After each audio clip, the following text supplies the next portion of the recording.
오늘은 레위기 14번째 시간입니다. 오늘은요, 제가 이제 지난주까지 제사장의 성결법에 대해서 백성들의 성결례와 성결법과 제사장의 성결법에 관한 것들을 다뤘고요. 오늘부터 이제 다시, 하나님께서 백성들 전체에게, 이스라엘 전체에게 명하시는 법에 관한 것들을 좀 우리가 보게 될 텐데, 오늘 특별히 이제 23장에서는요, 절기에 관한 이야기들을 말씀하고 있습니다. 좀 보시면 알다시피, 우리가 한번,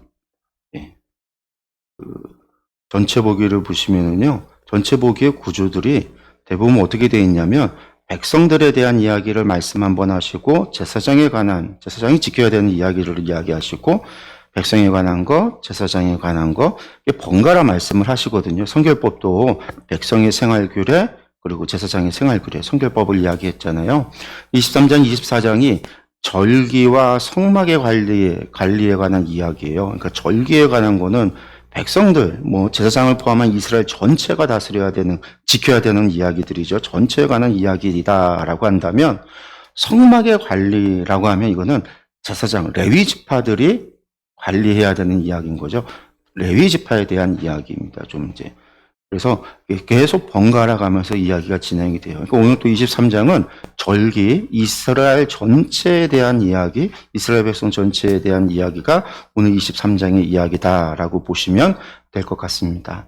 그래서 오늘 말씀을 이 부분을 절기와 성막에 관한 걸 좀 나눠본다면, 안식일에 관한 규정, 절기, 7절기라고 보통 이야기하는데, 절기에 관한 규정, 성막 관리에 관한 규정, 그리고 이제 여호와의 이름을 모독한 자가 나와요. 그래서 그 자에 대한 처리를 어떻게 해야 되는가라고 하는 것. 그래서 이 네 가지의 이야기가 오늘 23장에서 24장까지의 말씀입니다.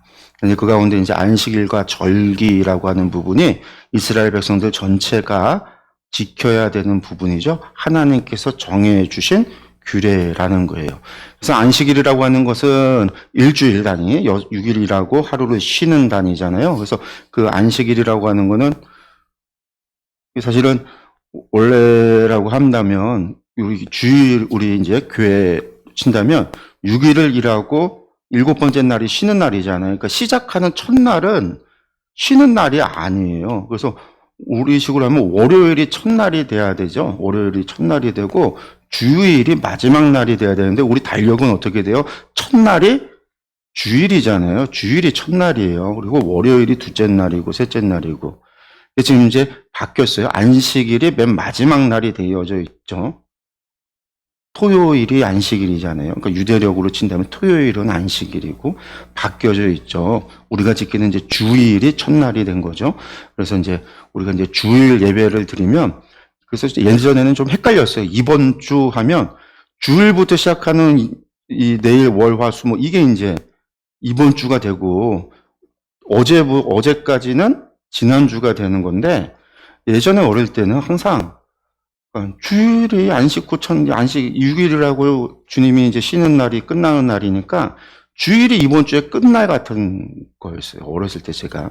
그래서 매번 그게 헷갈려갖고 맨날 주일이 있으면 지난주를 갖다 이번 주라고 얘기하고, 그러니까 내일부터를 다음 주라고 얘기하고 맨날 헷갈렸어요.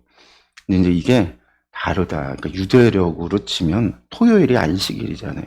우리가 지금 따르고 있는 거는 율리우스력, 로마의 율리우스력을 따라서 가기 때문에, 원래는 로마의 태양신 숭배일에 따라서 일월화 수목금토라는 게 로마의 신들을 기념하는 날들이거든요. 그래서 썬데이, 태양신을 숭배하던 날, 그럼 먼데이, 달신을 숭배하는 날, 그런 이제 전쟁의 신인 이게 이제 그런 마스를 숭배하는 날, 그런 날들에 대한 이야기였단 말이에요. 주피터를 숭배하는 날이. 그런 날들이었거든요. 그런 날들이 달력으로 만들어지고, 그레고리력으로 만들어지고 하다 보니까, 그냥 어원이 그대로 와서 그런 것이지, 우리가 이제 성경에서 나오는 이야기로는 안식일은 일을 하고 마지막에 안식일인 거죠. 그래서 하나님께서 마지막 일을 6일의 하루, 이제 6일을 일하고 마지막 날은 안식일로 절기로 지켜야 된다. 그리고 이제 절기 1년 중에 7번에 걸쳐서 절기를 지켜야 된다. 하나님이 정했단 말이에요.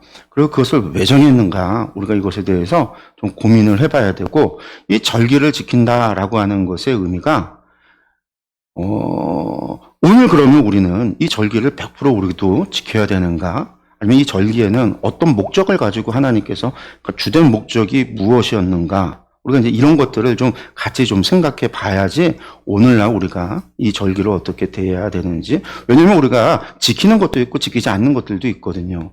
왜냐면 우리가 농사 짓지 않기 때문에 농사 짓는 시대의 절기와 농사 짓지 않는 오늘날의 다른 것들이 있잖아요. 그리고 또 추수절 같은 경우 이스라엘의 추수날과 우리의 추수날이 다르단 말이에요. 또 우리는 또 미국에서 건너온 추수절을 지키고 있기 때문에 또 다르고 이런 것들이 짬뽕이 되어져 있어요. 이제 이런 부분들 때문에 이런 부분을 우리가 정확하게 오늘 우리 사회에서 우리 시대에 이해를 하기 위해서는요. 당시 하나님께서 이 절기를 줄 때, 이런 법을 줄 때는 어떤 목적이었을까, 어떤 상황이었을까, 어떤 시대적 배경 속에서 그들에게 무엇을 요구하신 거였는가. 우리가 이제 이런 것들을 생각을 해야 된다라는 거죠. 먼저 안식일부터 좀 보겠습니다. 23장 1절에서 3절까지인데요. 여호와께서 모세에게 말씀하여 이르시되 이스라엘 자손에게 말하여 이르라. 이것이 나의 절기들이니, 그러니까 이것이 나의 절기들이니, 그러니까 안식일을 포함해서 7절기들, 안식일도 절기예요. 이 절기들에는 뭘 해야 되냐면 너희가 성회로 공포할 여호와의 절기들이다라는 거예요. 그래서 성회라고 하는 게 뭐냐면 지금 히브리어로요. 미크라의 코데시라고 되어져 있어요. 미크라의 코데시 이렇게 되어져 있는데 미크라라는 말에서 오는데 미크라라고 하는 말은요. 부르다라는 뜻의 카라라고 하는 말에서 유래한 명사예요. 카라. 원래 이제 미크라라고 하는 게 부르다라는 것, 읽다라는 것이기도 해요. 그래서 나중에 성경을 회당에서 두루마리를 읽어서 성경을 미크라라고도 불러요. 우리가 이제 잘 아는 유대인 성경을 타낙이라고도 부르지만 미크라라고도 불러요. 그래서 이 미크라, 부르다, 읽다라는 거죠. 읽다라고 하는 말에서 미크라라는 말이 나오고 이게 이제 나중에 셉투아진타라고 하는 라틴어로 바뀌어서 셉투아진타라는 말이 성경을 가리키는 말이 되기도 하는 거예요. 그런데 이 미크라라는 말이 부르다라는 말에서 온 거예요. 불렀다라는 거죠. 그리고 콜링이에요. 콜링. 부르다라는 콜링이고요. 그 다음에 카도시 하면은요, 거룩이잖아요. 거룩, 구별했다라는 거예요. 그러니까 성회로 모인다라는 말, 미크라의 코데시아라고 한다면 뭐예요? 구별해서 불렀다. 하나님, 누가 부르는 거예요? 하나님께서 부르시는 거예요. 하나님께서 구별해서 콜링했다라는 거죠. 콜링하셨다, 부르셨다, 거룩하게 부르셨다라는 거예요. 그러니까 이 거룩하게 부르실 수 있는 분은 여호와 하나님밖에 없잖아요. 여호와 하나님께서 거룩하게 구별하시는 분이잖아요. 그러니까 성회라고 하는 것은 하나님의 부르심이다라는 겁니다. 그것에 하나님의 백성은 반드시 응답해야 되는 것이죠. 응답. 그리고 성회는 그렇기 때문에 단순히 거룩한 자들의 모임이 성회다라고 하면 안 돼요. 왜냐하면 저 성회라고 하는 게 거룩할 성자의 모임회예요. 그래서 우리가 한자로 하면요, 거룩한 사람들의 모임, 이게 성회란 말이에요. 그래서 우리가 성회 하면 부흥성회 이런 말을 쓸 때 성회라고 하는 게 성도들의 모임, 거룩한 자들의 모임, 성도들의 모임이라고 우리가 생각을 해야 하는데 그 뜻이 아니라 거룩하신 하나님께서 부르신 자들의 모임이다라는 뜻이에요. 단순히 성도들의 모임의 집합이 아니라 하나님께서 부르신 자들의 모임이 성회예요. 하나님께서 이 날을 부르셨다라는 거예요. 이 날에 불렀다라는 거죠. 부르신 자들, 부름받은 사람들이 모여서 거룩하신 하나님 앞에 감사의 예배를 드리거나 제사를 드리거나 하나님을 섬기는 일을 하는 게 성회라는 거예요. 신약에서 사도 베드로가 그러죠. 우리는 택하여 부르심을 받았다고요. 왕 같은 제사장으로 부르셨다고 그랬단 말이에요. 우리는 부르심 받은 사람들. 그러니까 성회라고 하는 건 단순한 게 아닌 그냥 성도들의 모임이 아니라는 거죠. 하나님이 부르신 거기 때문에 응답의 의무가 있는 거고 당연히 거기에 참여하는 사람들은요, 하나님께 부름받은 자들이, 그러니까 성회에 모일 수 있는 자들은 먼저 하나님께 부름받은 자들이 모일 수 있는 거예요. 그러니까 이걸 우리가 또 예수님의 말씀으로 바꿔 말한다면 예수님께서 요한복음에서 사마리아 만난 여인과 대화 속에서 그런 얘기를 하잖아요. 하나님께서는 영과 진리로 예배하는 자들을 찾으신다. 하나님께 예배할 때가 이때이고 영과 진리로 예배하라. 이런 말씀을 하실 때 영과 진리로 하나님께 예배 드리라고 말씀하실 때 앞선 말씀이 바로 영과 진리로 예배하는 자를 찾으신다라는 거예요. 근데 사실은 하나님이 찾으신다도 되지만 하나님이 부르신다라는 거예요. 오늘의 말씀을 본다면 거룩한 부르심, 부름받은 자들의 모임, 하나님의 성의를 선포할 때 그 부르심에 응답하여 나와서 하나님께 예배하는 자들. 그게 성회다라는 거예요, 성회. 우리가 요것을 기억하고 가서 이제 봐야 돼요. 이 절기를 전체가. 하나님이 왜 부르셨는가? 불러서 뭘 하려고? 예, 엿새 동안은 일할 것이 일곱째 날은 쉴 안식일이니 성회의 날이라. 일곱째 날은 쉬는 날이라는 거고요. 그리고 그냥 쉬는 날이 아니에요. 쉬는데 그냥 쉬는 날, 그냥 집에서 자빠져 누워있는 날, 아무것도 안 하고 그냥 있는 날, 그런 날이 아니라 이 날은 어떤 날이라고요? 하나님이 부르신 날이라는 거예요. 그러니까 이 성회의 날이다라는 말을 바꿔놔야 되는 거죠. 하나님이 콜링한 날이라는 거예요. 그러니까 안식일은 우리가 쉬는 날, 안식일은 내 마음대로 하는 날, 안식일은 그런 날이 아니라 안식일은 일하지 말아야 되는 이유가 뭐가 있냐면 하나님이 부르시니까 하나님이 부르시는 날이기 때문에 하나님의 부르심에 응답해야 되는 날이기 때문에 안식일에 일하지 말아야 되는 거예요. 안식일에 쉬지 않고 5분 대기, 군대에 가면 5분 대기조가 있어요.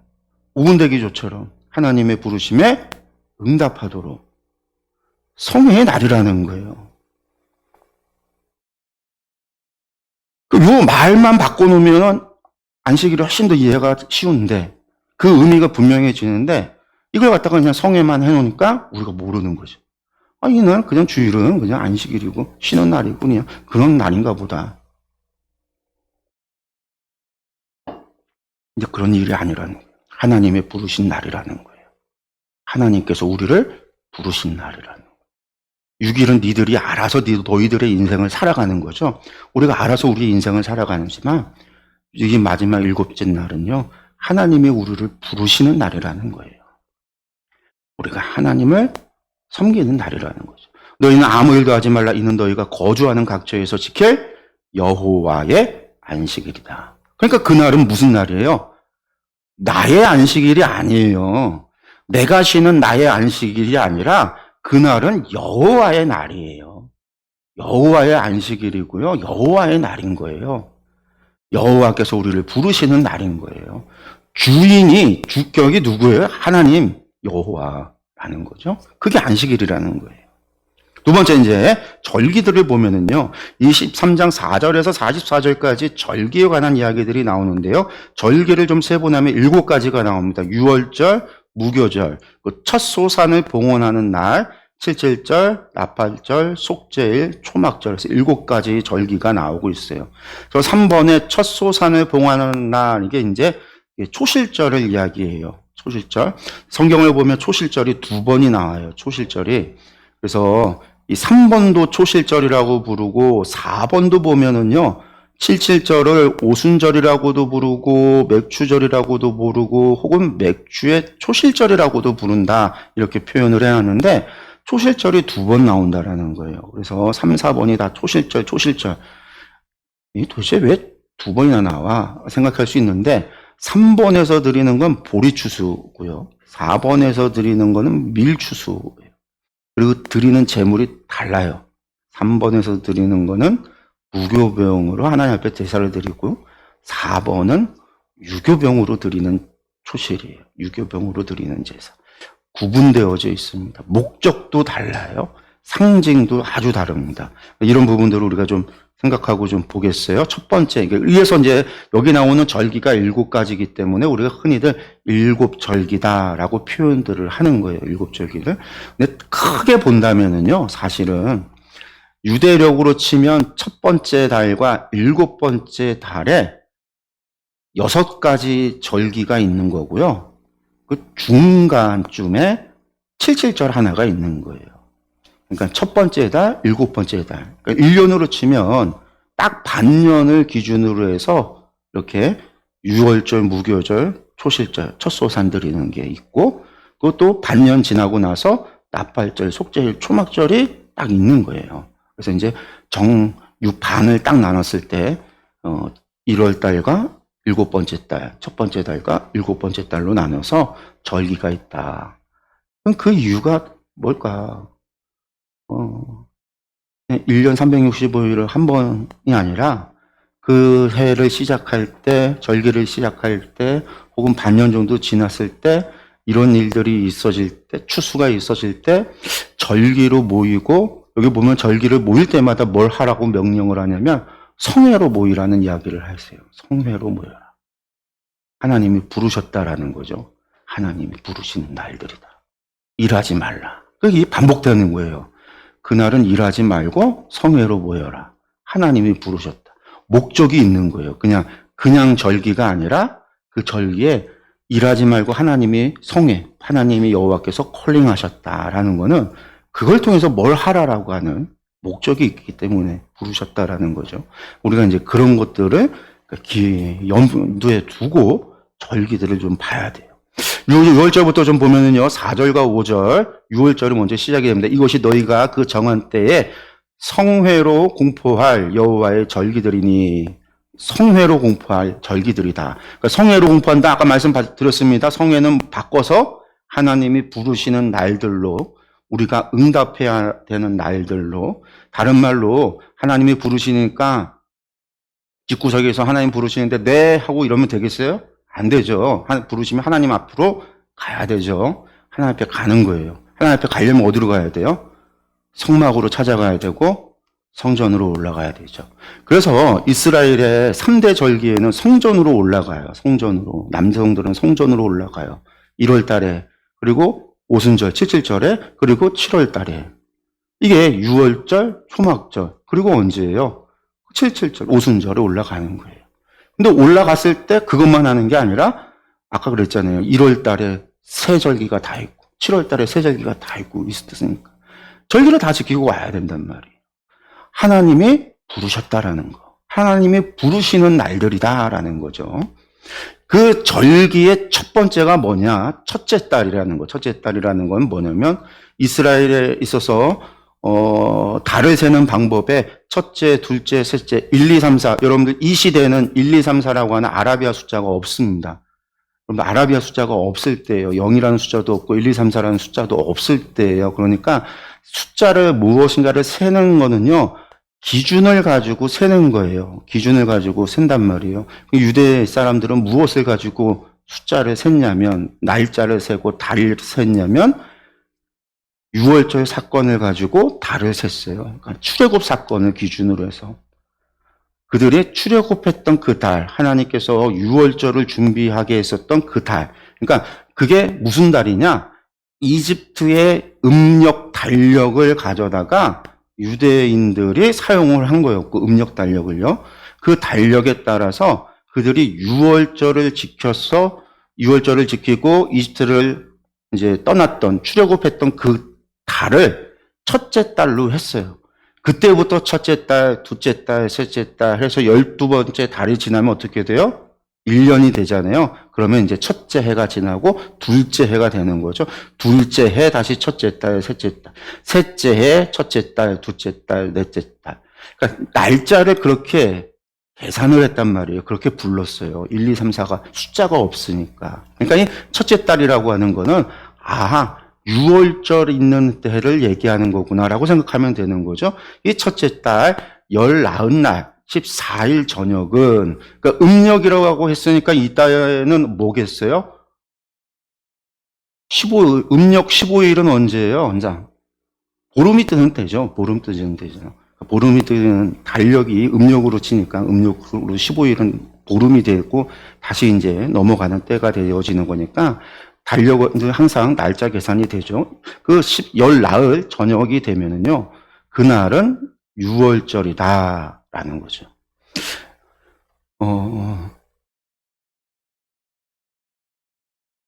6월절의 규례는 전에도 하나님이 지켜라, 출애굽 이후에도 지키라고 말씀을 하셨는데, 이 날을 왜 성회로 공포해야 되는가?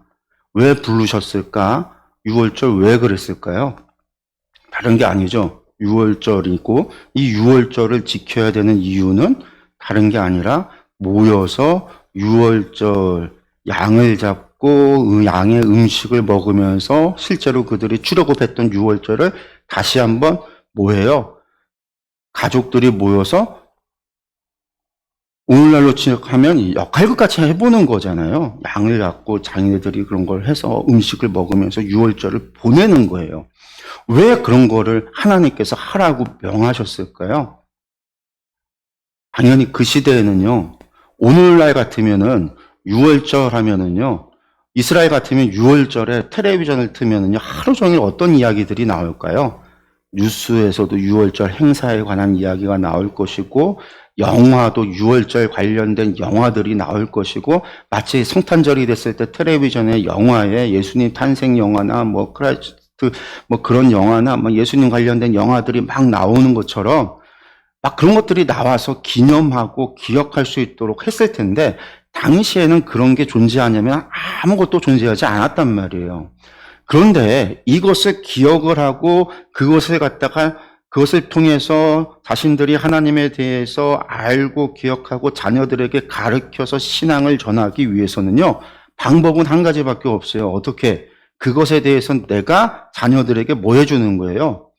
학교도 없고 선생도 없으니까 부모가 자녀에게 뭐 해주는 거예요? 이야기해 주는 것밖에 없어요. 근데 이야기만 해주는 게 아니라 이런 행사를 통해서 집에서 양을 잡아가면서 양을 잡는 이유가 뭔지, 이 양을 어떻게 먹는지, 왜 먹어야 되는지, 안 먹었을 때 어떤 일이 일어나는지, 이런 일들을 어떻게 해야 하는 거죠? 실제로 해보면서 과거의 6월절의 사건을 실제로 자신들이 해보는 거예요. 이걸 통해서 실습 교육을 하는 거죠. 그게 아니면은 이스라엘 사람들이 그들이 당시 지금부터 3,400년 전에 청동기 시대를 살고 있는 그 시대 사람들이 하나님에 대해서 6월절 사건에 대해서 그들이 기억하고 그것을 갖다가 믿고 살아갈 수 있냐면 없어요. 방법이. 그들이 매년 이 날을 기념해서 이 일을 행함으로 통해서 이걸 갖다가 이 날을, 이 사건을, 이걸 통해서 이루어진 하나님의 역사를 그들이 기억하고 자녀에게 그 신앙을 물려주는 거죠. 끊임없이. 매년 행사를 통해서.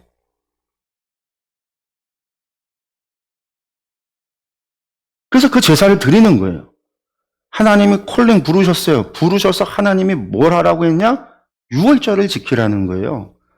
왜? 6월절 하나님이 심판할 게 아니잖아요. 장자 죽일 일이 아닌데도 6월절을 지키래요. 애굽에서 했던 것처럼 6월절을 지키라는 거예요.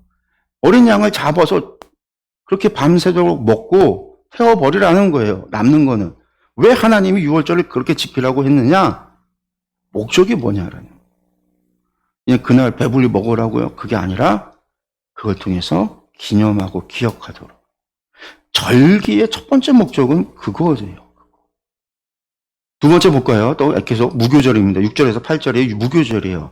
이달 15째 날, 그러니까 14일 저녁이 6월절이고요. 사실은 저녁이 돼서 해가 떨어지면 15째 날이에요. 왜? 유대의 시간은 해가 떨어지면 날짜가 바뀌는 거거든요. 그러니까 6월절 저녁에 어린 양을 잡고 6월절 양을 잡아서 식사 준비를 다 끝내 놓는 게 6월절 준비이고, 해가 딱 떨어지면 그때부터 음식을 먹고 무교병을 먹기 시작하는 게 무교절을 지키는 거예요. 그러면서 해가 뜰 때까지 밤새도록 지키는 게 6월절 행사예요. 6월절 음식을 먹는 거고 무교절이 시작이 되는 건데, 그때부터 무교절을 며칠 동안 지켜야 되냐? 7일 동안 지켜야 되고, 그 7일 동안 음식은요, 무교병만 먹도록 되어져 있어요. 무교병이 뭐냐면 누룩이 들어가지 않은 빵인 거죠. 누룩이 들어가지 않은 빵은 어떤 빵이냐면요, 전병이에요. 우리 성만찬 할 때 먹는 거, 그게 누룩 안 들어간 거예요. 전병 그런 빵이에요. 그런 빵. 그걸 먹는 거예요. 맛이 있어요, 없어요? 맛이 없죠. 맛대가리 없는 거. 이거 왜 무교병을 먹느냐? 이스라엘이 출애굽할 때 무교병 먹고 나왔거든요. 유교병은요, 반죽을 해서 누룩을 놓은 다음에 뭐 해야 돼요? 숙성을 시켜놔야지 부풀어 오르잖아요. 숙성을 시키도록 기다렸다가 숙성이 되면 그걸 갖다가 빵을 해 먹는 건데, 출애굽의 긴급함, 그날 장자들이 죽고 해가 뜨자마자, 해가 뜨기도 전에 파라오가 나가라고 그랬을 때 이스라엘 사람들이 다 사람들한테, 애굽 사람들한테 금은 폐물, 폐물 이런 것들 받아갖고서는 짐 싸갖고 해가 뜨자마자 출애굽 이집트를 떠나오는 그 상황 속에 하나님이 무교병을 먹으라고 말씀하셨거든요. 왜? 이집트를 떠나는 그 긴박한 상황 속에 무슨 누룩 만들어 놓고 이 부풀어 오르기를 갖다가 빵 기다리고 있고, 그럴 시간 없다고 무교병 만들어 놓은 빵을 준비해서 양식을, 광야로 나가니까 양식 준비할 때 무교 누룩 넣지 않은 빵 준비한 거, 그냥 그거 준비한 거 들고 나가라고 하나님이 말씀하셨던 거, 그거를 7일 동안 먹으라는 거예요. 7일 동안. 그리고 실제로 이스라엘 사람들은 무교병은요, 실상을 보통 먹는 건 아니에요. 먹는 음식은 아니에요. 일용할 양식이 아니에요. 왜? 맛이 없으니까. 그리고 대부분 무교병은 어디에 사용하냐면 제물로만 사용해요. 하나님 앞에 드리지는 제물에 누룩 넣지 않은 빵을 드리도록, 떡을 드리도록 되어 있어요. 누룩 넣지 말라고 되어져 있죠. 왜? 누룩을 넣으면 뭐죠?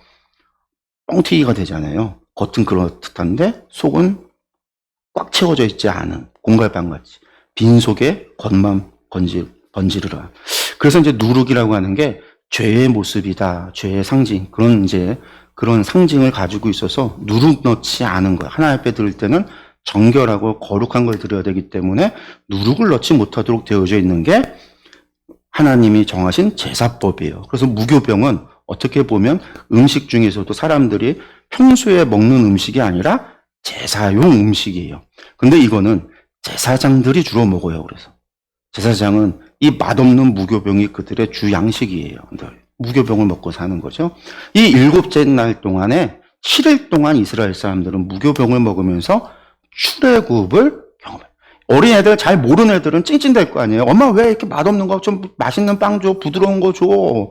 막 그럴 수 있는데, 그럴 때 무슨 얘기를 해줘야 돼요? 이걸 먹는 이유를 얘기하고, 그 이유를 설명하려면 당연히 출애굽에 관해서 이야기할 수밖에 없고, 왜 출애굽을 이야기하려면 당연히 아브라함과 이삭과 야곱의 이야기들을 할 수밖에 없고, 성경의 이야기가 자연스럽게 집안에서 자녀에게 신앙의 교육이 이루어질 수밖에 없어요. 그게 과거에는 유일한 방식이란 말이에요. 그러면서 어떻게 해요? 그 첫날에는 너희가 뭘로 모인다고요? 성회로 모이고. 이날은 안식일이 아니에요. 금요일에 하는데 성회로 모이고 노동도 하지 말라라는 거예요. 노동도 하지 말라. 왜? 하나님이 부르신 날이니까 하나님이 부르시는 성회는요, 노동을 해서는 안 된다라는 거죠. 하나님이 부르시는 날은요, 하나님의 날이지. 안식일만이 아니라 그날도 하나님의 날이에요. 그럼 우리는 하나님께 응답해야 되기 때문에 나의 일을 내려놓고 하나님의 응답에 대답하고 반응하고 하나님께로 나아가야 돼요. 그러니까 노동을 말아야 되는 거죠. 내 일을 내려놔야 된다라는 거예요. 그리고 너희는 이래 동안 여호와께 뭘 해야 돼요? 화제를 드려야 돼요. 화제. 화제가 뭐냐면 불태워 드리는 제사를 드려야 된다라는 거예요. 그래서 이래 동안 계속해서 화제를 드리는 거예요. 쉼없이. 번제를 드리거나 소제를 드리거나 제사를 계속해서 하나님 앞에 화제를 드리는 거죠. 그리고 이제 마지막 7째 날에도 성회로 모이고, 그러니까 첫째 날과 마지막 날에 다시금 성회로 모여서 그날도 노동하지 말. 그날도 하나님 앞에 제사를 드리도록 했다라는 거예요. 이게 유대, 현대, 로마식 시간표인데 좀 보이시나요? 유대식 시간이고 가운데가 현대 시간이에요. 보면 유대식 시간을 보면 맨 위에 10, 11, 12 이게 지금 6째 날하고 안식일이 시작이 돼서 12부터 12 해서 밤이죠. 아침. 근데 요 시간이 우리 시간으로 치면 18시부터 아침 6시까지. 이게 유대력으로 치면 12시에서 12시까지다라고 보시면 되고, 낮 시간이 12시에서 또 12시까지라고 보시면 돼요. 그래서 우리가 예수님께서 오후 3시에 운명하셨다 그러면 그게 우리 시간으로 15시, 그러니까 3시에, 오후 3시에 돌아가신 것이 되는 거고, 날짜 계산이 어떻게 돼요? 밤, 해가 떨어져서 시작이 돼서 해가 지기까지가 하루를 계산한다라는 거예요. 우리의 시간 개념이 다르죠. 우리는 24시로 계산을 하죠. 해가 24시로 계산을 해서 해가 이제 정오에서부터 시작해서 돌아가는 걸로 보기 때문에 그렇게 24시로 계산하니까 저녁 6시부터 밤 한밤이 되어졌을 때 하루가 이제 넘어가는 거고, 그게 이제 계산법이 다르다라고 하는 거. 로마식도 약간 달라요. 로마식도 계산이 좀 달라요. 시간에 유대 계산하고 로마식 계산이 시간이 한 1시간, 그러니까 1시간 맞아, 그 정도 차이가 있고, 날짜 계산은 우리하고 똑같아요. 그러니까 우리하고도 조금 다른데, 여기는 해가 뜨면 하루가 시작되는 걸로 봐요, 로마는. 아침에 해가 뜨는 것으로 하루가 시작이 돼서 이게 넘어가는 거죠. 다음날 해가 뜨는 걸로 때까지. 그러니까 이제 그게 전부 다 조금씩 날짜가 다르다, 계산이 다르다 라는 거. 그래서 이제 유월절이라고 하는 게 저녁 시간 전에, 해가 지기 전에 유월절 저녁을 준비를 하고, 그래서 해가 지면 유월절 저녁을 먹는 거예요. 그러면 실제로는 14일이 아니라 15일 무교절이 되는 거죠. 그래서 무교절과 유월절이 같은 이제 무교절이 시작되면서 유월절 식사가 시작이 되는 거죠. 이게 이제 좀 헷갈려 합니다. 사람들이 헷갈려 하는 부분인데, 그러니까 유대 시간 계산을 좀 이해를 하면 알 수가 있어요.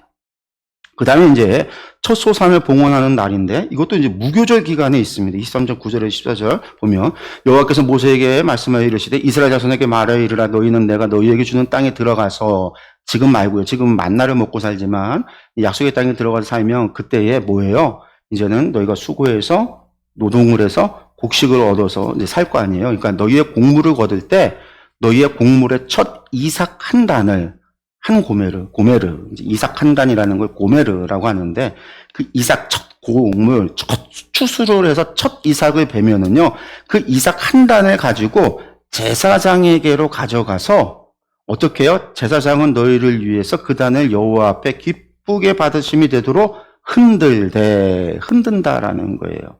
흔들다라는 말이 뭐냐면 요제로 제사를 드려라라는 얘기예요. 요제가 흔들어서 드리는 제사. 들었다 내렸다가 거제로 드리는 제사죠. 이거는 이제 태워서 드리는 화제가 아니라 흔들어서 드리는 제사라는 거예요. 이것은 언제 드리느냐? 안식일 이튿날에 흔들 것이다 라는 거예요. 아까 이제 무교절이 시작할 때 금요일이라고 그랬잖아요. 안식일이 아니라 무교절 첫날이 금요일이라고 그랬죠. 예수님 돌아가신 날 생각하시면 돼요. 예수님 돌아가신 날이 금요일이란 말이에요. 금요일 다음 날이 안식일이죠. 그럼 무교절 둘째 날이란 말이에요. 안식일 지나고 첫째 날이 되면 무교절 3일째가 되는 날인데, 안식일 다음 날에 무교절 3일째 되는 날에 첫 소산을, 첫 추수에서 한 단을 베면 그 단을 제사장에게 가져가서 흔들어서 하나님 앞에 요제로서 제사를 드려라 라는 이야기예요. 그래서 이게 첫 소산, 초실이라고 이야기를 하는 거예요. 초실절이다. 첫 소산 하나님께 드리는 날이다. 그래서 이 날을 뭐예요? 사도 바울은 이것을 무엇이라고 그랬어요? 안식 후 첫날 예수님께서 부활하셨기 때문에 예수님의 부활을 가리켜서 부활의 첫 열매가 됐다라고 이야기를 하는 거죠. 예수님의 부활의 첫 열매다. 초실절을 드렸던 그 날이다라는 거예요. 그 날에. 그래서 우리가 이제 그 날을 기념해서 주일에 예배를 드리는 거고, 예수님이 부활의 첫 열매가 되었듯 우리도 그 부활에 참여한다라는 거죠. 예수님의 부활이 우리의 부활이 된다라는 거. 그래서 이게 이튿날 흔들 것이고, 너희가 그 단을 흔드는 날에, 이것을 흔드는 날에 뭘 같이 드리냐면 흠없는 순양을 여호와께 번제로 드리고, 그 소제로는 번제로 드리고 헌신과 그다음에 감사를 드려야죠. 이 곡식을 주신 거니까 소제가 감사의 의미잖아요. 소제로 드릴 때는, 소제는 이 번제에 같이 가루를 태워 드릴 때 이 소제로는 기름 섞은 고운 가루 10분의 1 에바, 10분의 1 에바를 같이 드리는데 10분의 1 에바 하면은 한 2.2리터 정도 되는 곡식을 갖다가 여호와께 화제로 불태워서 드리는, 번제에다 같이 태워서 드리라라는 거예요. 태워서 드리고 거기다 또 뭐도 드려라? 전제로는 포도주 4분의 1 흰을, 0.9리터, 한 1리터 정도의 포도주를 갖다가 전제로 태우는 그곳에다가 부어서 하나님 앞에 올려드려라 라는 거예요. 너희는 너희 하나님께 예물을 가져오는 그날까지 떡이든지 볶은 곡식이든지 생 이삭이든지 먹지 말지니 이는 너희가 거주하는 각처에서 대대로 지킬 영원한 규례니라. 이날 드리는 추수가 뭐냐면 6월절 니산월이라고 그러는데, 이날이 니산월, 아비벌이라고 하는 니산월이라고 하는데, 이 첫째 달 되어지는 것이 봄이잖아요. 우리로 치면 봄이에요. 그래서 우리가 부활절이 4월에 있잖아요.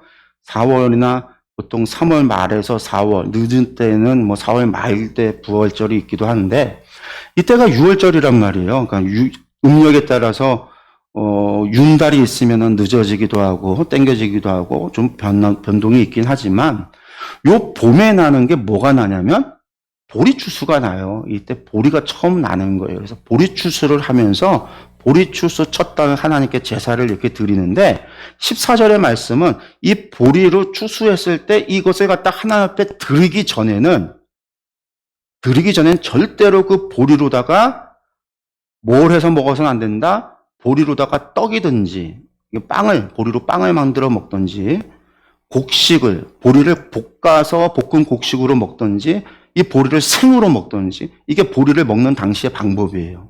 곡식을 먹는 방법이 생으로 먹든지 볶아서 먹든지 떡으로 만들어 먹든지 가루를 내서 떡으로 먹든지, 우리처럼 밥을 해서 먹는 방법은 당시에 없었고, 당시에 곡식으로 해서 먹을 수 있는 방법은 이 세 가지거든요.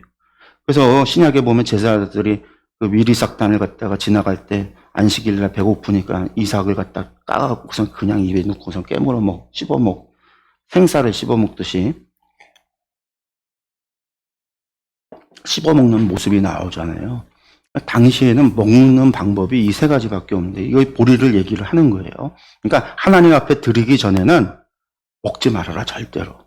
하나님 앞에 먼저 드리고 나서, 하나님 앞에 감사 드리고 나서, 그리고 난 다음에 번제, 하나님 앞에 헌신과 또한 거기에는 속죄의 의미가 있잖아요. 하나님 앞에 다 제사를 드리고 난 다음에, 그리고 나서 이제 너희가 추수한 것을 가져다가 먹을 수 있다라는 얘기입니다.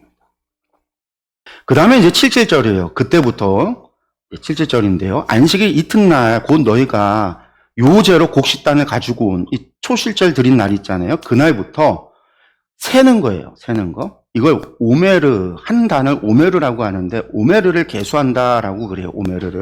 오메르를 계수를 하는데, 그때부터 추수를 이제 계속 하는 거죠. 매일 추수를 하는데, 안 씻고 다음 날이니까 첫째 날이죠. 유대력으로 친다면 첫날이죠. 안식일이 끝날이니까 이때부터 7 안식일의 수요를 센다 하니까 77이 49일이죠. 49일의 세 날짜를 세고, 이 안식일, 7 안식일을 다 끝나고 나면 그 다음 날이 되는 날이 무슨 날이에요? 50번째 날이잖아요. 50일을 계수해서 새롭게 소제를 여호와께 드려라. 새롭게 소제를, 곡식을 하나님 앞에 제사를 드려라 라는 거예요. 이게 50일이 되니까 10을 순이라고 해서 오순절이라고 부르는 거고, 안식일이 7번 간다 해서 77절이라고 부르는 거예요. 77절 혹은 오순절이 되는 건데, 이때 새 소제를 여호와께 드리다라고 이야기를 해요. 근데 재밌는 거는 이때부터 시작해서 4월부터 시작해서 50일을 계수하면 약 2달이 좀 안 되는 기간인데, 요 기간이 이스라엘의 날씨가 참 아주 기가 막힌 기간이에요. 왜 그러냐면 이스라엘의 날씨가 우기가 있고 건기가 있거든요. 우기가 있고 건기가 있어요. 여름에는 건기고 겨울에는 우기가 와요. 그리고 이 겨울에 우기가 오기 직전에 비가 좀 오고, 그리고 우기가 오고, 우기가 끝이 나고 나서 또 비가 좀 와요. 그래서 이제 이른비, 우기가 오기 전에 오는 비를 이른비, 우기가 끝나고 나서 뒤에 오는 비를 늦은비라고 해서 이른비, 늦은비가 있거든요. 근데 이 50일 동안 오메르를 계수하며 50일 동안 추수를 하기, 보리 추수가 시작이 돼서 추수를 하다가 보리 추수가 끝이 나면 밀을 추수하기 시작해서 또 밀을 추수하게 되는데, 이것을 추수하게 되어질 때 요 기간이 건기로 넘어가는 기간에 그 우기와 건기가 오는 이유가, 기압이 이스라엘이 동서로 되어졌을 때 동쪽은 사막이고 서쪽은 지중해잖아요.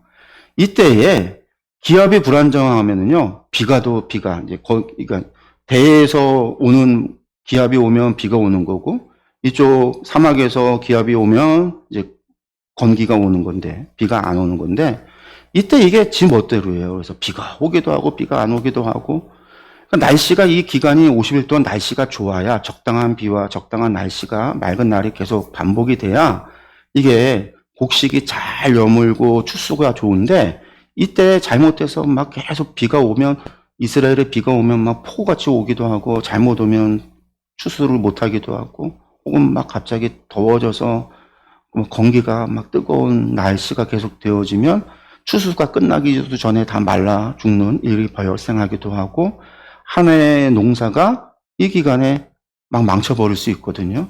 이 사람들이 추수가 시작되는 이 기간에, 오메르 하는 기간에 하늘을 쳐다보는 거예요.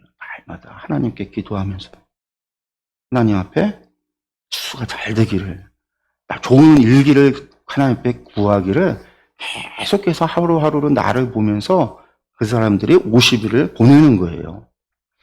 그러고 나서 50일이 됐을 때 추수가 다 이제 50일이 돼서 이제 보리 추수 다 끝나고 밀 추수도 시작이 돼서 다 이제 시작이 되어지면, 건기가 시작이 되면 이제 끝나거든요. 이제 추수가 얼추 이제 시작이 이제 거의 마무리, 날씨 상관없이 되어지기 시작을 하는데, 이때가 되면 어떻게 해요? 하나님 앞에 새로운 소재를 드려라. 감사의 제사를 드려라. 이거예요. 무사히 50일을 지냈으니까 소재, 감사 제사를 드려라.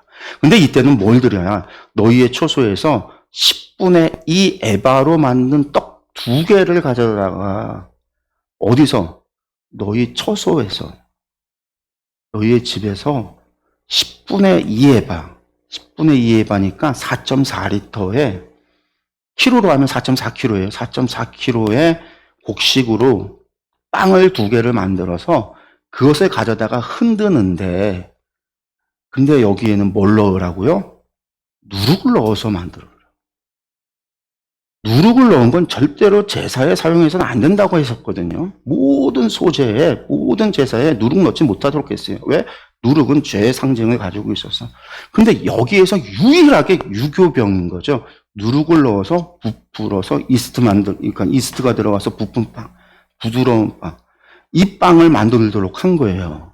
근데 이거는 이스라엘 사람들이 일용할 양식, 매일같이 먹는 양식이거든요, 이게. 이 양식을 만들어 오라는 거예요. 너희 집에서, 너희의 초소에서. 그러니까 이게 가지고 있는 의미가 다른 거죠. 누룩을 넣어서 유일하게 하나님 앞에 드릴 수 있는 제사가 바로 이 오순절에 드리는 제사예요. 칠칠절에 드리는 제사. 이게 감사의 제사예요. 일용할 양식에 대한 감사. 하나님께서 이 추수를 주신 것이 우리가 한 해 동안 먹을 일용할 양식을 하나님께서 우리에게 주셨음에 대한 것을 감사한 마음으로 하나님이 주신 곡식으로다가 우리의 일용할 양식을 만들어서 그걸 하나님께 그대로 가지고 오는 거예요. 나의 먹는 일용할 양식을 만드는데 그걸 갖다가 또 나는 아니야. 나는 하나님 평소에는 부드러운 빵 먹는다고 이스트 잔뜩 넣어갖고 부푼 빵 먹으면서, 이때는 나는 거룩한 척 하려고 제사장처럼 무교병만 먹고 살아 나는. 그래서 우리 집은 이런 것만 먹어. 이런 가식이 아니라 그냥 내가 먹고 평소에 하던 그대로의 모습 그대로를 하나님께서 가지고 오라고 한 거예요. 우리의 모습 그대로 일용할 양식이 아니라 특별한 음식으로 갖고 오는 무교병이 아니라 너희의 일용할 양식을 베푸시는 하나님, 우리의 일용할 양식을 주시는 하나님께 감사함으로 우리의 일용할 양식을 그대로 하나님 앞에 요제로서 흔들어서. 그리고 이건 또 누구의 몫이에요? 이건 또 제사장의 몫으로 주저나죠.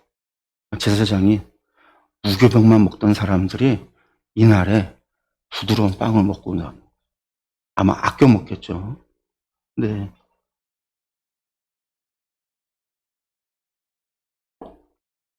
이날이 오순절에 드리는 거다. 그래서 또 의미가 있어요. 어떤 의미가 있느냐. 이걸 이제 이렇게 해석하는 분들이 있어요. 예수님이 예수님의 부활이 안식구 첫날에 부활의 첫 열매가 되셨다. 그때 드리는 소제는 무교병으로 제사를 드린다고 했잖아요. 누룩이 없는 정결함, 죄가 없는 정결함을 이야기했다면 예수님의 십자가의 죽음과 부활을 상징했다라고 한다면 누룩 넣어서 부풀어진 빵의 모습은 오순절의 성령의 성육사로 말미암아 교회의 부흥을 상징한다. 이렇게 부흥을 이야기한다. 뭐 이렇게 이야기하시는 분들도 있어요. 특별히 오순절에 그렇다 이야기하는 분들도 있어요.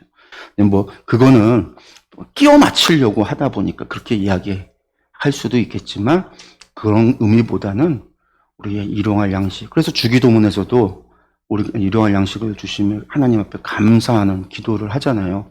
예수님이 우리에게 그런 기도를 가르치셨잖아요. 그 기도가 어디서 오는 기도냐? 그 가르침이 어디서 오는 가르침이냐? 이 제사에서 오는 가르침. 유교병을 드리는 제사. 하나님이 우리에게 주신 것에서 그대로를 하나님 앞에 올려드리는. 너희는 또 이 떡과 함께 1년 된 흠없는 어린 양 7마리와 어린 소수 1마리와 순양 2마리를 드리되 이것들을 그 소제와 전제 제물과 함께 여호와께 드려서 번제로 삼을지니 이는 화제라. 이것은 태워드리는 하나님께 드리는 제사라라는 거죠. 그래서 다 태워드리는 제사죠. 소제도 태우고 전제도 태우는 번제에다가 부어서 포도주나 독주를 부어서 드리는 제사니까 전부 다 태워드리는 제사다라는 거예요. 그리고 뭘 해야 되냐? 또 순염소 하나로 속죄제를 드리되 1년 된 어린 순양 2마리를 화목제물로 드려라.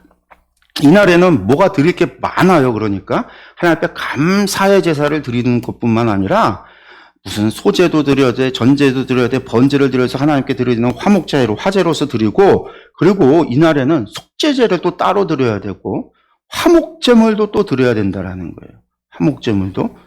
왜 화목제를 드리냐? 제사장 그 첫 이삭의 떡과 함께, 아까 유교병, 그 떡과 함께 그 2마리 화목제물 앞에서 흔들어서 요제로 삼을 것이요. 이것들은 여호와께 드리는 성물이니 이것은 전부 다 제사장에게 돌려라.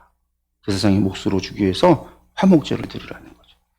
이날에 너희는 너희 중에 성회를 공포하고 어떤 노동도 하지 말라. 이날은 무슨 날이에요? 하나님께서 부르신 날. 이날은 노동하지 마. 하나님께만 예배해요. 그래서 이스라엘은 이 날을요, 축제일로 지켰어요. 축제일. 일하지 않고 축제일. 신명기 우리가 봤지만 이때 어떻게 해요? 사람들이 먹을 것을 갖다가 이웃과 나누죠. 가난한 사람들과 나누고, 객과 나누고. 3년에 한 번은 11조를 걷어서 이걸 모아놓고 가난하고 고아된 사람들, 객들이 아무나 와서 가져갈 수 있도록 이렇게 하고, 잔치를 벌이고. 이게 하나님께서 정하신 날이라는 거예요. 이게 오순절 날이에요. 너희 땅에 곡물을 벨 때 밤 모퉁이까지 다 베지 말며 떨어진 것을 줍지 말고 그것을 가난한 자와 거류민을 위하여 남겨두라. 나는 너희 하나님 여호와. 가난한 자들, 거류민들, 이방인들, 지나다니는 사람들, 나그네들을 위해서 남겨두라. 신명기에서는 이 부분이 훨씬 더 자세하게 나와요. 하나님께서 남겨두라는 거예요. 왜 그들에게 남겨둬야 되느냐? 나는 그런 하나님이다. 내가 하는 일을 통해서 내가 누군 줄 알아. 나는 그런 사람 존재들까지도 나는 보살피고 돌보고 그들의 하나님 되기를 원한다. 하나님이시다라는 거죠. 그 다음에 이제 나팔절이 23절에서 25절인데 이번에는 7월 달로 넘어가는 겁니다. 여호와께서 모세에게 말씀하여 이르시되 이스라엘 자손에게 말하여 이르라. 7째 달 곧 그 달 첫날은 너희에게 쉬는 날이 될지니 이는 나팔을 불어 기념할 날이요 성회라. 7째 날에는요, 7째 날 첫날이 되면 나팔을 불라라는 거예요. 그래서 이 7째 날이라고 하는 7째 달이 이스라엘에게서 중요한 거는, 첫째 달은요 6월절이 있잖아요. 모든 절기가 시작하는 것을 계수할 때는 첫째 달, 둘째 달, 셋째 달을 계수하는 첫째 달의 기준은 6월절부터 시작하잖아요. 그래서 절기를 계수하는 기준이 되는 게 6월절부터라고 한다면, 지금부터 이야기하는 7째 달에 나오는 거는요, 뒤에 보면 나오지만 신년, 한 해가 시작되는 해, 그래서 한 해의 시작을 나타내는 나팔을 부는 날, 그리고 안식년을 계수하는 안식년, 희년을 계수하게 되어지는 희년의 계수의 기준이 되는 년, 그 모든 해가 이 7월 달이에요. 그리고 이 7월 달이 왜 그런 달이 되어지냐면 모세가 시내산에 올라가서 하나님 앞에 언약을 맺고 두 돌판을 받고 내려온 받은 날이 이 7월 달로 이스라엘 사람들은 믿어요. 그러니까 6월절 첫째 달은 이집트에서 탈출한 날이고 7월 달은 어떤 날이에요? 이스라엘이 건국된 날이죠. 건국일과 같은 거예요. 하나님과 언약 맺어서 건국이. 그래서 이스라엘에게 있어서 1년이라고 하는 달이, 연을 계산하는 달이 두 개가 있는 거죠. 사실은 동물의 11조를 되는 달로 1년을 계산하는 기준되는 달이 또 있고요. 나무의 나이테를 기준으로 하는 데가 또 있고 뭐 그런데 그런 거는 무시해도 돼요. 몰라도 되는데 절기를 계산하는 1년의 시작, 그리고 안식년, 신년과 같이 모든 그러니까 그러니까 연수를 계산하는, 그리고 왕의 즉위년도를 계산하는 실제 연도는 7월 달을 연도로, 새해의 시작을 7월 달로 보는 거예요. 그래서 이 나팔이 부러져지면 새로운 해가 시작이 된 거예요. 왜 그러냐? 하나님과 언약 맺은 그때부터가 시작이니까.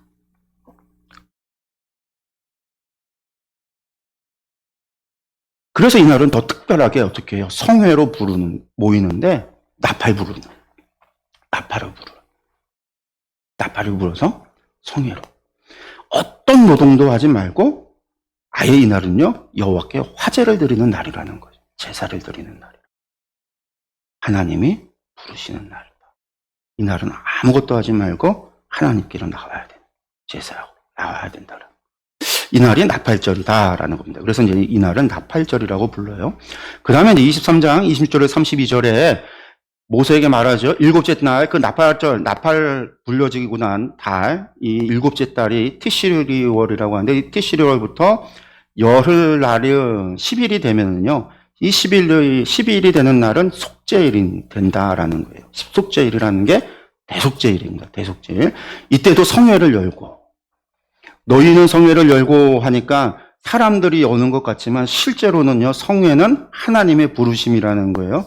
근데 이스라엘 사람들 너희가 다 모여야 된다라는 거죠. 그리고 스스로 괴롭게 해서 여호와께 화제를 드리고, 스스로 괴롭게 해서 화제를 드려라라고 이야기하고 있는데요. 그리고 이날에는 어떤 일도 하지 말 것은 너희를 위하여 너희 하나님 여호와 앞에 속죄할 속죄일이 됨이라. 이날에 스스로 괴롭게 하지 아니하는 자는 그 백성 중에서 끊어질 것이라. 이 스스로 괴롭게 한다는 게 도대체 무슨 의미냐 그러면 앞에서도 나오잖아요. 여기 앞에서도 스스로 괴롭게 해라. 스스로 괴롭게 해서 여호와께 화제를 드려라. 이게 뭐 나를 갖다가 막 이렇게 좀 막 고통을 자해를 하면서 하나님 앞에 제사를 드리라는 얘기일까요? 우리가 갈멜산 사건을 보면 바알 제사장과 엘리야가 그 하나 제사로 승부를 할 때 바알의 제사장들이 아무리 자신의 신들 바알을 찾아도 하늘에서 불이 안 떨어지니까 나중에 칼로 다 자기 몸들을 자해해서 피를 내고 막 그러거든요. 성경에 보면 이제 자해했다는 얘기가 나와요. 그렇게 하나님 앞에 화제를 드리라는 얘기일까요? 그게 아니란 말이에요. 근데 이날에 스스로 괴롭게 하지 아니하는 자는 백성 중에서 끊어진대요. 그럼 도대체 괴롭게 한다는 얘기가 뭔데? 저기 보면 히브리어가 테온네라고 되어져 있는데 테온네라는 말의 원형이 아나라는 말이에요. 아나라는 말이 어떤 의미를 가지냐면요, 어떤 것에 노력을 가하다, 힘을 쓰다라는 거예요. 근데 혹은 괴롭혀지다, 압박을 당하다라고 하는 부정적인 말에도 이 아나라는 말이 쓰여지거든요. 근데 스스로 내가 나 스스로를 압박하고 나 스스로를 괴롭게 한다라는 얘기는 뭐예요? 내가 나 스스로 힘을 쓰고 최선을 다하고 애쓰고 노력한다라는 뜻이에요. 그게 스스로 괴롭게 한다라는 뜻이에요. 그러니까 다시 앞에 말씀 보면은요, 성회로 모여서 스스로 자신을 괴롭게, 스스로 압박해서 스스로 최선을 다해서 스스로 최선을, 노력을 다해서 하나님 앞에 화제를 드려야 된다. 그 뜻이에요. 나중에 이후에 이스라엘 사람들은 어떻게 화제를 드리기 위해서, 그 사람들이 이 대속죄를 지키기 위해서 어떻게 했냐면 하루를 금식을 했어요. 성경에 하나님이 명하신 것도 아닌데 이스라엘 사람들 스스로 랍비들의 전통에 따라서 그 사람들은 대속죄일 전날에 금식을 하는 것으로 스스로를 괴롭게 하고 자신들을 최선을 다하는 것으로 금식을 했다라고 그래요. 그러니까 이게 괴롭게 한다라는 게 그런 의미가 아니라 최선을 다해서 전심으로 하나님 앞에. 그러니까 대속죄일에 그렇게 진심으로 최선을 다하여 하나님 앞에 대속죄일에 화제로서 참여하지 않는다면 백성 중에서 끊어질 거라는 거죠. 당연하죠. 그 대속죄일이 유일한 죄사함의 길이잖아요. 속죄죄가 있고 속건죄가 있지만 우리가 일부러 되는 죄에 대해서는 속죄죄, 속건죄로다 죄사함 받지 못한단 말이에요. 대속죄를 통해서 하나님이 우리의 죄를, 모든 죄를 다 매년 사해 주신다라고 약속을 한 건데 그것조차 우리가 제대로 하지 않는다라고 한다면 용서받을 길이 없어요. 하나님이 끊지 않는다 해도 이미 용서받지 못한 자가 되면 당연히 그 인생은요, 하나님의 백성의 자리에서 쫓겨나는 거죠. 그렇게 이날에는요, 누구든지 어떤 일이라도 하는 자는 내가 그의 백성 중에서 멸제시켜버리겠다. 누구든지 어떤 일이라도. 여기 누구든지요, 주인이든지 종이든지 부모든지 어린 아이들든 남편이든지 여자든지 모든 사람. 이 속죄일은요, 모든 사람들이 참여해야 된다라는 거예요. 하나님이 모든 사람, 너희에 있는 남녀, 노소, 나그네, 이방인 다 내가 다 용서해 줄게. 너희가 스스로 괴롭게 하며 나에게 대속죄일을 지킨다면, 성례를 부른다, 응답한다면, 그게 대속죄일의 의미입니다. 너희는 아무 일도 하지 말라. 나는 너희가 거주하는 각지에서 대대로 지켜. 이것은 영원한 규례다. 이는 너희가 쉴 안식일이라. 너희는 스스로 괴롭게 하고 이달 아흐렛 날 저녁, 그 저녁부터 이튿날 저녁까지 안식일을 지켜라. 그러니까 9일 저녁부터 그 이튿날 저녁까지 대속죄일 그 기간에 안식, 아무것도 하지 말고 안식을 해라. 하나님이 영원한 규례로 명하셨어요. 그 다음에 이제 23절, 33절에 44절이 초막절에 관한 이야기, 혹은 수장절이라고도 이야기하는데요. 초막절에 대한 이야기합니다. 일곱째 날 같은 달이죠. 그러니까 대속죄일이 10일 날 끝났어요. 그리고 5일이 지나면 15째 날이 돼요. 그때부터 초막절을 지키는데 이때부터 뭐 한다? 7일 동안 지키래요. 그러니까 첫째 달 15일에 무교절이 시작해서 7일 동안 지키죠. 일곱째 달 15일에 초막절이 시작돼서 7일 동안 지키는 거예요. 두 가지가 7일간 딱 15일. 보름달이 띄어지면 그때부터 7일간 지킨다라고 보면 되는 거예요. 중심이 무교절과 초막절이 그렇게 존재하죠. 그리고 바로 그 직전엔 뭐가 있어요? 6월절에 하나님의 구원하심이 있고 대속죄일에 하나님의 용서함이 있는 거예요. 첫날에는 성회로 모일지니 그 7일도 그냥 하는 게 아니라 첫날에는 성회로 모이는 거죠. 아무 노동도 하지 말고 하나님의 부르심에 모여야 된다는 거예요. 성회로 모인다는 거는요, 예배, 제사가 있다라는 얘기예요. 그 1일 동안은요, 너희는 여호와께 화제를 드릴 것이요. 무교절에도 7일 동안 화제 드린다라고 했죠. 그 여덟째 날에도 너희는 성회로 모여서 여호와께 화제를 드릴지니 거룩한 대회라. 큰 모임이다라는 거죠. 그러니까 첫날과 마지막 날은 아주 큰 성회로 모이고 매일 화제를 드려요.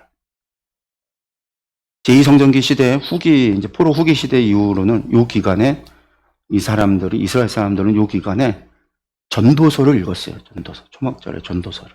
대속죄일이 지나면 새해가 시작되면 하나님 앞에 죄사함을 받고 나서 초막절을 지키면서 전도서를 보는 거죠. 그러면서 인간의 본분은, 우리의 본분은 하나님을 뭐 하는 거예요? 섬기는 것이구나. 라고 하는 솔로몬의 지혜를 올해 이제 다시 한번 읽으면서 다짐하고 또 그걸 가지고 우리가 한 해 동안 하나님 열심히 섬깁시다. 그렇게 이제 다짐하면서 읽었던 거죠.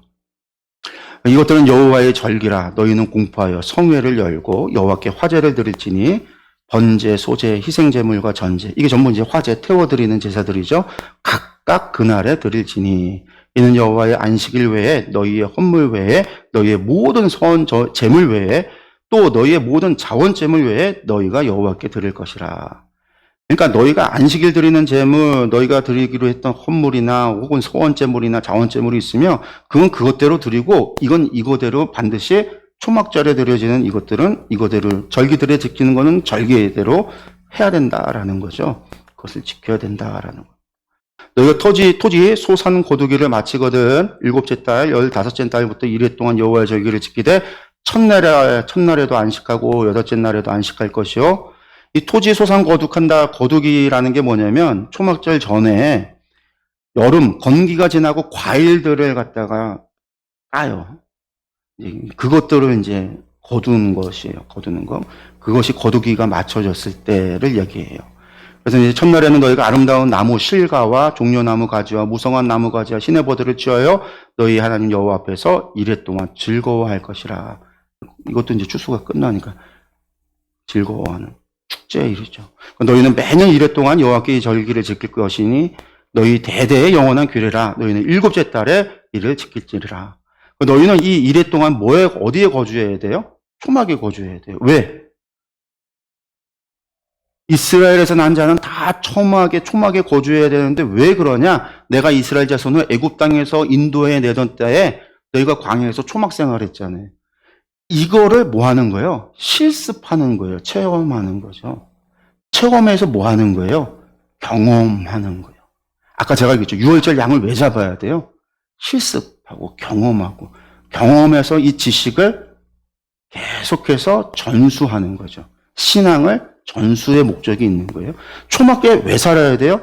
계속해서 이 신앙을 전수. 오늘날에도 6월절이 되면, 초막절이 되면 유대인들이 광야에서 텐트 치고 광야에 가는 사람들도 있고요. 아파트 베란다에다가 텐트를 치거나 옥상에다 텐트 치고 살아요. 지금도 텐트를 치고서는 있어요. 초막절에. 지금도 자녀들에게 가르치려고 하는 거죠. 이 신앙을. 하나님이 우리를 구름 기둥과 불 기둥으로 인도하셨다라는 것과 광야에서의 삶은 뭐예요? 하나님의 말씀에 순종하고 불순종하는 것이 단순한 선택의 문제가 아니라 사냐 죽느냐의 문제였단 말이에요. 이스라엘에게 있어서. 이것을 가리키는 거예요. 이 신앙을 가리키는 거예요. 모세는요, 절기를 공부해서 이스라엘 백성들에게 매년 똑같이 실습, 똑같이 반복, 똑같이 행동하도록, 똑같이 체험하도록, 지겨워해도 어쩔 수 없어요. 당시에는 이거 말고는 방법이 없으니까 책이 있어요. 뭐가 있어요. 미디어가 있어요. 유튜브가 있어요. 볼 수 있는 게 있어요. 아무것도 없어요. 기록해 놓을 수 있는 것도 없어요. 당시에는요. 아무것도 없어요. 그들이 기억해 놓을 수 있는 방법은요. 집단 의식밖에 없어요. 그들의 머릿속으로 기억해 두는 것밖에 없어요. 이스라엘의 당시에는 무슨 책을 쓴다? 불가능해요. 책도 없어요. 당시에는요. 이집트조차 벽화에다가 큰 신전들 큰 건축물을 만들어서 벽에다가 기록을 했단 말이에요. 이스라엘에 그런 건축을 할 능력도 없고 광야 시대에 이동해야 되는데 그런 걸 만들 능력도 없어요. 문자도 제대로 가지고 있지 않은 그들이 할 수 있는 거는요. 집단 의식 속에 기억을 하는 것밖에 방법이 없어요. 그 이야기는 뭐냐면 내가 기억해서 자녀에게 말해주고요. 그리고 내가 기억한 것이 맞는지 안 맞는지 아는 방법은요. 내가 맞는지 안 맞는지를 다른 사람과 맞춰보면 돼요. 가족이 모여서 맞춰보고요. 마을 사람들이 모여서 맞춰보고요. 1년에 절기에 3번을 하나님이 왜 모이라고 했겠어요? 그 사람들이 모여서 이야기하면서 누구 서로가 이야기, 대표자가 이야기, 제사장이 나와서 이야기, 지도자가 나와서 또 이야기할 때 그것을 들어가면서 내가 틀린 것이 있는지 잘못 알고 있는 것이 있는지 혹은 저 사람이 얘기하는 게 당신 그 얘기 틀렸어. 숫자가 잘못됐어. 말이 잘못됐어. 사건의 장소가 잘못됐어. 이야기가 나오면은요. 누군가가 동조하고 함께 이야기하면서 잘못됐다고 이야기하면서 집단이 집단 메모리가 이루어지는 거예요. 집단이 그것을 기억을 한다고요. 이스라엘의 신앙이 그렇게 집단이 메모리 되어져 있었던 거예요. 땅의 기억에서 다 흩어져 버리면 안 만나면 그 사람들 끝이에요. 그 뒤로 뭘 믿는지도 몰라.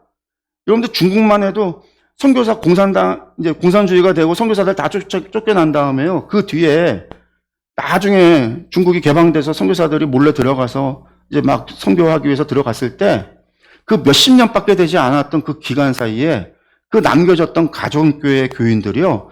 자신들이 믿고 싶은 대로 하나님 믿기 시작했어요. 성경도 없고 가르쳐주는 사람도 없고 교제도 없고 자기들이 믿고 싶은 대로 믿기 시작했단 말이에요. 그 몇 년 사이에. 그랬더니 그들의 신앙이 세도로 들어갔던 선교사들의 눈에는 전부 다 이단이 이런 거예요.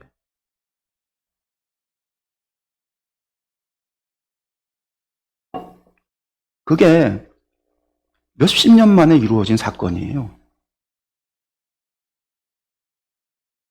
하나님은요, 1년에 3번씩 모여서 집단 메모를, 너희가 그것을 갖다 기억해야 된다. 너희가 그것을 전해야 된다. 정확하게. 이게 얼마나 정확한지, 그들이 그것을 기록하고 방식이 얼마나 정확한지 나중에 우리가 알잖아요. 마소라 본문이라고 하는 게 AD 10세기경에 만들어졌던 히브리어 사본이에요. 나중에 사회사본이라는, 이게 가장 오래된 완전한 성경이었는데, 나중에 사회사본이 발견이 됐는데, 이게 사회사본이 거의 12세, 주전 2세기, 주전 3세기경의 사본이거든요. 거의 1200년, 1400년의 차이가 있는데, 두 사본 간에 비교를 했더니 거의 일치한다라는 거예요. 이스라엘 사람들이 얼마나 정확하게 사본을 만들고, 얼마나 기억한 것을 정확하게 쓰기 위해서 노력하고 애썼는지.